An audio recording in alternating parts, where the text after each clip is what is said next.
Charlie Munger, Buffett's partner at Berkshire Hathaway for over 6 decades, said that the first 100,000 is the hardest.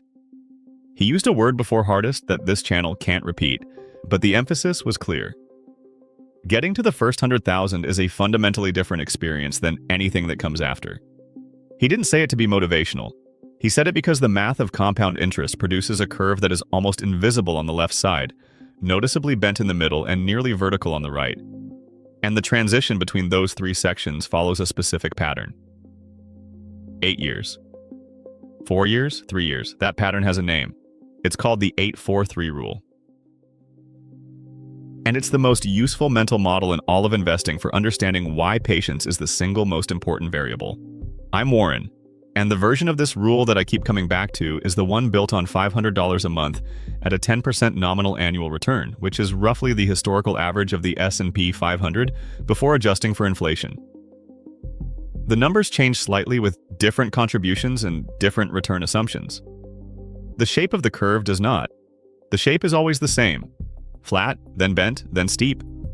And the transition points always cluster around the same ratios. Phase 1, the grind. Years 1 through roughly 8.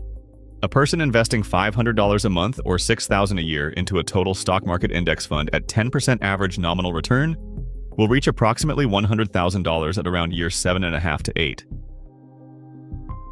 During those 8 years, total contributions amount to roughly $48,000.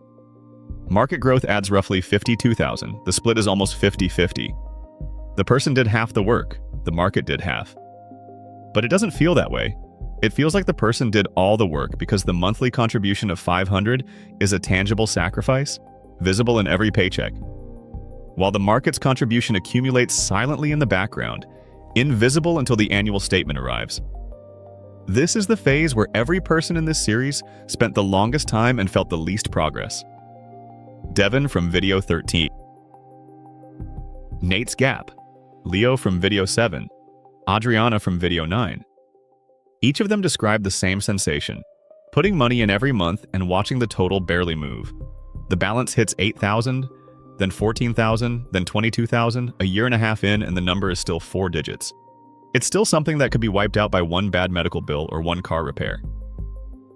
The urge to stop is strongest here because the effort to result ratio is at its worst. $500 a month for 18 months is $9,000 in contributions. The market has added maybe 2,000. The total is 11,000. The account statement feels like proof that investing is slow, boring, and possibly not worth the sacrifice. If you've ever opened an investment app, seen a balance that was barely higher than last month despite consistent contributions, and felt a knot of frustration in your chest, that's phase 1. That knot is the correct emotional response to the flat section of the curve. It doesn't mean the system is failing. It means the system is in its slowest phase. The frustration is real. The math underneath it is also real. And the math wins over any timeline longer than 7 years. But here's the engineering detail that changes the interpretation entirely. During phase 1, the portfolio is accumulating mass.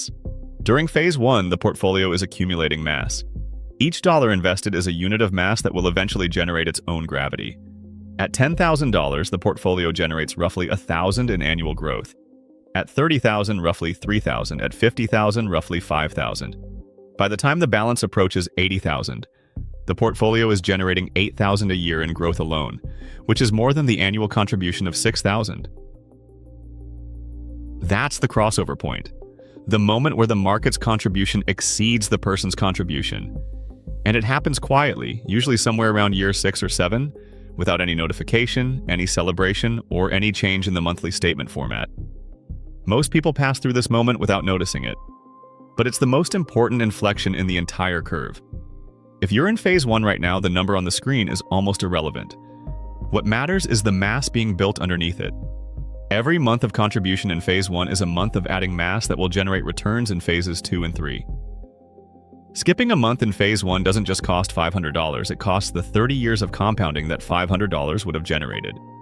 A single skipped month in year 2, compounded at 10% for 28 remaining years, costs roughly $7,300 at the end of the timeline.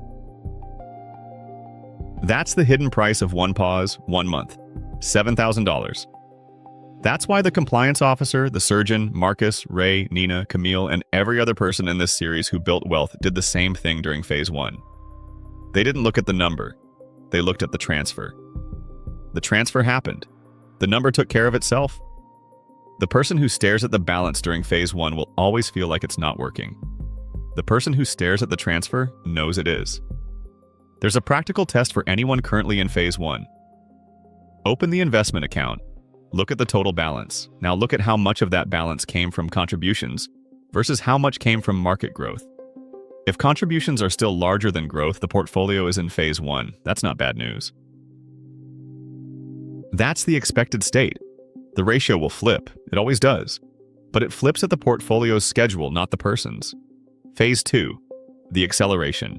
Years 8 through 12. From 100,000 to roughly 200,000.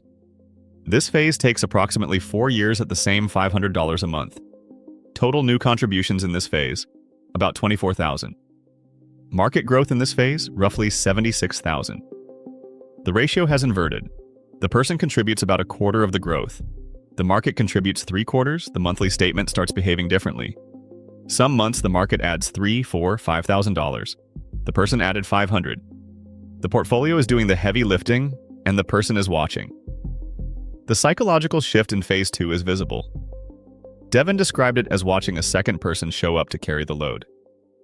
After 8 years of pushing alone,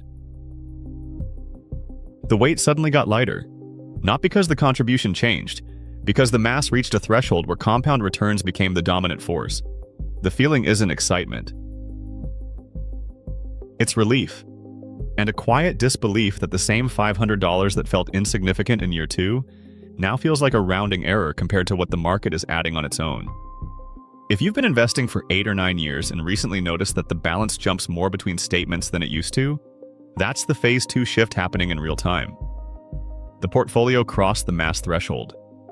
The market is now contributing more per month than the person is. That feeling of the number moving on its own without any additional effort is compound interest becoming visible for the first time. It was always there. It was always working.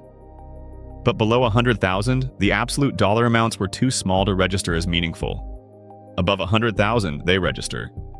There's a specific moment in phase 2 that deserves attention. Somewhere around the 140,000 mark, the portfolio starts generating roughly 14,000 a year in growth. That's over 1,000 a month in passive growth. The portfolio is now earning more per month than the person is contributing. From this point forward, even if the person stopped contributing entirely, the portfolio would continue growing, though obviously slower. That realization that the portfolio no longer depends on the person to survive is the second major identity shift. The first was at 10,000 as discussed in video 1.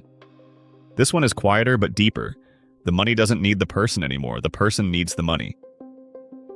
Phase 3, the momentum. Years 12 through 15. From 200,000 to roughly 300,000. This phase takes approximately 3 years. Contributions, about 18,000. Market growth, roughly 82,000. The market is now contributing more than 4 times what the person puts in. The curve on the chart, the one from the opening of this video, is visibly steep. The monthly statements show 5-figure swings in either direction. A good quarter adds 15 or 20,000. A bad month subtracts 8. The volatility increases with the balance, but the long-term trajectory is unmistakable. This is the phase where the portfolio starts to feel like a separate entity. Not a savings account, not a number on a screen. Something that has its own momentum, its own trajectory, its own weight. The person checks the balance and the number has moved by more than their entire monthly contribution in either direction. The contribution itself starts to feel symbolic. $500 a month into a $240,000 portfolio is a drop. But stopping the contribution would break the habit, and the habit is what survived phase 1. So the contribution continues, not because it's mathematically significant, because it's structurally significant. It's the thread that connects the person to the machine.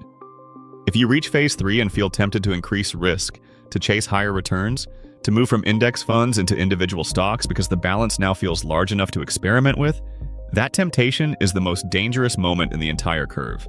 Phase 3 is where the portfolio is most vulnerable to behavioral mistakes. Because the swings are large enough to trigger emotional responses. A 10% drop on 300,000 is 30,000. That's a year's worth of contributions gone in a month. The person who panics and sells locks in the loss. The person who holds and continues contributing recovers and accelerates. Adriana's rule from video 9 applies here more than anywhere else. Never sell in a down market. In phase 3, that rule isn't philosophy, it's survival. And here's where the pattern reveals its full shape. 8 years to the first 100,000, 4 years to the second, 3 years to the third. If the trend continues, and historically it does, the fourth 100,000 takes roughly 2.5 years. The fifth takes about 2. The curve doesn't flatten, it steepens. Every 100,000 comes faster than the last because each new base is larger and each year's percentage return produces a larger absolute number. At 500,000, 10% growth is 50,000 a year. At 700,000, it's 70,000. By the time the balance crosses $1 million, 10% growth is 100,000 a year. The person's 500 a month, 6,000 a year is 6% of the portfolio's annual growth. The machine built itself. The person just didn't stop it. If you open this video hoping for a shortcut through phase 1, there isn't one. The only variable that changes the duration is the monthly contribution amount. At 1,000 a month instead of 500, phase 1 compresses from 8 years to about 5.5. At 200 a month, it stretches to roughly 13 years. At 1,500, it shrinks to about 4. But the shape of the curve never changes. The grind always comes first, the acceleration always follows, and the momentum always arrives for the person who doesn't stop. Here's the thing Munger knew that most investing content doesn't say clearly enough. The 843 rule isn't a strategy. It's a description of reality. It describes what compound interest does over time, regardless of the fund, the platform, the strategy, or the person. The curve doesn't care about motivation. It doesn't reward enthusiasm, it rewards mass and time. Mass comes from contributions. Time comes from not stopping. Everything else is noise. If you want to know which phase applies to your current situation, the calculation takes about 30 seconds. Pull up the investment balance, divide it by 100,000. If the result is below 1, phase 1. Between 1 and 2, phase 2. Above 2, phase 3. The phase determines what the experience feels like, and knowing which phase is active removes the single biggest source of frustration in long-term investing. The feeling that the math isn't working when it is. The quote from the beginning of this video, the one about the first 100,000 being the hardest, lands differently now. It's not advice, it's a warning about the shape of the curve. The first section is flat, it's supposed to be. The person who quits in the flat section never sees the bend. And the bend is where everything changes. Munger wasn't motivating anyone. He was describing the terrain. And the terrain doesn't change regardless of who walks it. From 100,000 to 1 million. The snowball math extended across the full timeline. 3 phases become 6. The numbers get large enough to feel unreal. That's the next video. The curve continues.